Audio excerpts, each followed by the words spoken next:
Bismillahirrahmanirrahim. Assalamualaikum warahmatullahi wabarakatuh. Alhamdulillahirabbil alamin. Wassalatu wassalamu ala Rasulillah wa ala alihi washabbihi ajma'in. Amma ba'd. Pertama marilah kita senantiasa memanjatkan puji syukur kehadirat Allah Subhanahu wa taala yang telah memberikan kita nikmat kesehatan, nikmat kesempatan, nikmat umur, terutama nikmat iman dan nikmat Islam yang ada dalam diri kita. Salawat dan salam kita aturkan kepada baginda Nabi besar Muhammad sallallahu alaihi wasallam, para sahabat, keluarga dan para pengikut beliau hingga akhir zaman. Marilah kita membuka dengan sama-sama melafazkan al-basmalah. Bismillahirrahmanirrahim. Yang kemarin kita sudah membahas tentang fardhus salis, yaitu ghuslul yadain ma'al mirfaqain, yaitu membasuh kedua tangan sampai ke siku. Di mana di sana juga kita membahas pentingnya membersihkan kotoran-kotoran dalam kuku yang bisa menghalangi masuknya air wudhu ke dalam kulit yang di dalam kuku. Jadi kita harus bersihkan di sana. Termasuk ada cincin-cincin yang sedang kita pakai, itu harus dilepaskan. Takutnya nanti ada bagian yang tidak terbasahkan karena adanya cincin. Sekarang kita akan bahas tentang yang fardhu rabi', fardu wudu yang keempat, yaitu mashu ba'dir ra'si. Nah, ini terjadi khilaf antar para ulama terkait dengan ketika membasuh kepala, ya. Membasuh kepala, membasuh rambut. Kemudian al-fardhu rabi' mashul ba'dir ra'si liqaulihi ta'ala wamsahu bi ru'usikum, dalam surat Al-Imran ayat 56. Yaitu membasuh sebagian dari kepala. Ini keterangannya dengan firman Allah Ta'ala wamsahu biru'usikum.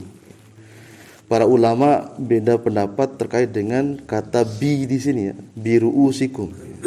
Ada yang mengatakan sebagian, ada yang mengatakan setengah, ada yang mengatakan seperempat. Nah, kalau di mazhab Abu Hanifah, mazhab Hanafi, itu berfatwa bahwa kepala itu cukup dibasuh seperempat, rubu'ur ra'si, yaitu seperempat kepala. Jadi seperempat saja, tidak sampai setengah. Tapi muridnya beliau namanya Abu Yusuf, itu nisfur ra'si, yaitu setengah kepala. Setengahnya saja kepala. Kalau di mazhab Maliki kemudian mazhab Hambali, bahkan muridnya dari Imam Syafi'i namanya Imam Muzanni, murid langsung dari Imam Syafi'i, itu menyatakan bahwa kullu ra'si, semua, ya, sairul ra'si, semua kepala dari depan sampai belakang itu harus dibasahin. Ini namanya khilaf para ulama.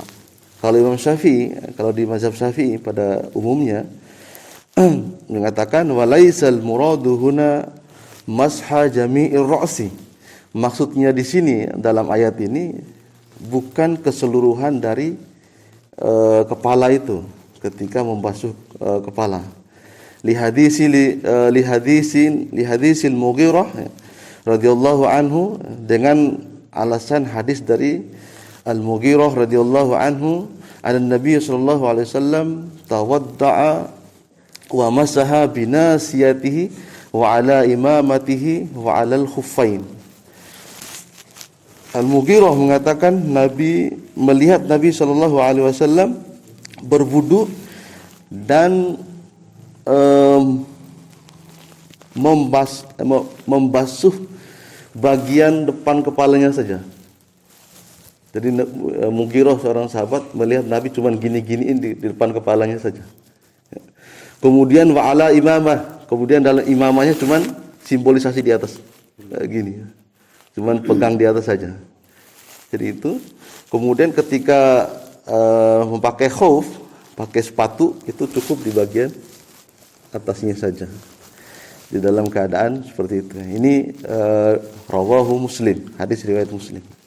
Ini yang menjadi penguat dari mazhab Syafi'i dengan hadis riwayat Muslim ini.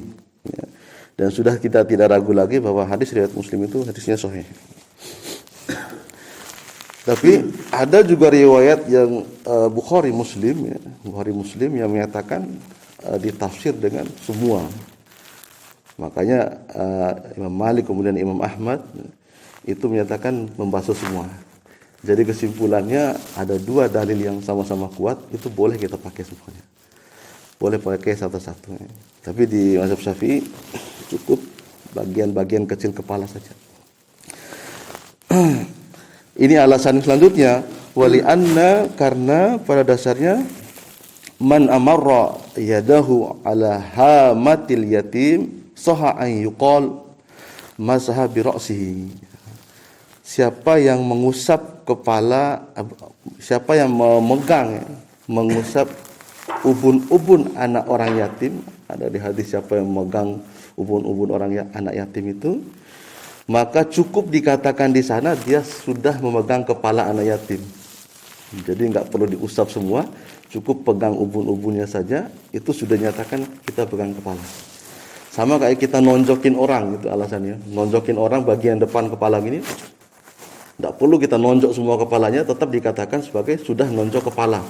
Walaupun pakai jari, kita nonjokin gini kepala orang, sudah kita menyatakan kamu sudah menyentuh kepala saya. Jadi seperti itu ya. Ini yang dikatakan salah satu alasannya bahwa kita sudah pegang kepala orang, walaupun tidak pegang semua, sudah disebut sebagai pegang kepala, walaupun hanya pegang ubun-ubunnya saja. Kemudian wahina izin fal wajibu ma yantaliqu alaihi ismul mas. Maka dikatakan di sini, bisa dikatakan kalau kita sudah menyentuh kepala, ya, menyentuh kepala orang, ya, sudah bisa disebut sebagai yang namanya membasuh kepala orang tersebut. Ya. Walau ba'du sya'ratin au qadruhu minal basarah, walaupun hanya sebagian dari rambut, ya, atau kadar dari ketika kita menyentuh kulit kepala, ya sudah sekedar gini aja sudah mengatakan sabut kepala, atau di bagian kulitnya sedikit di atas sudah menyentuh kepala. Ini yang alasan-alasan dari mazhab Syafi'i menyatakan mencuci kepala itu cukup sebagian kecil saja sudah sah. Kemudian wasartu as-sa'ril mamsuh an la yakhruja an haddir ra'si law muddahu bi anna kana mutaja'idan. Syarat dari rambut yang diusap itu adalah tidak keluar dari batas kepala. Ini rambut panjang, ya, rambut gondrong, ya. Jadi kita enggak kalau kita masukin ke depan sudah lewatin batas rambut. Bukan itu, cukup yang masih dalam batasan rambut itu maksudnya itu ya. Apalagi rambut-rambut keriting, ya, rambut mutaja'idan itu rambut keriting ikal. Ini jangan sampai kalau dipanjangin dia itu keluar dari batas kepala. Maka yang dicuci itu, yang dibasuhin harus sampai di batas kepala ini. Yang panjang-panjang misalkan gondrong, asal cuci rambut dikit gini aja lah, nggak bisa. Jadi harus di batasan kepala, nggak boleh lebih dari batasan yang disebut dengan batasan kepala itu. Kalau sudah depan sini, udah bagian muka gitu ya. Bagian kepala itu mulai dari sini, dari atas.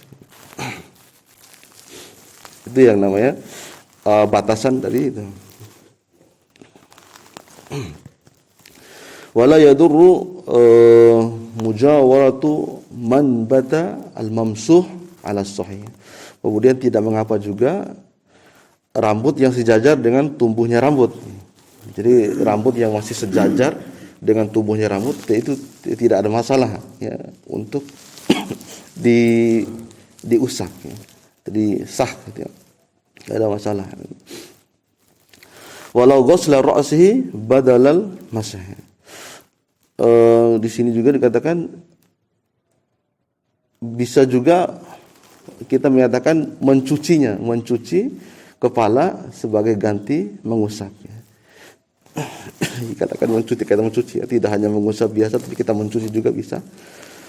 Au alqa alaihi qatratan walam tasil, atau menjatuhkan ya, satu tetes saja air ke atas kepala itu ya. Kemudian air itu tidak bergerak kemana-mana, itu sudah sah gitu.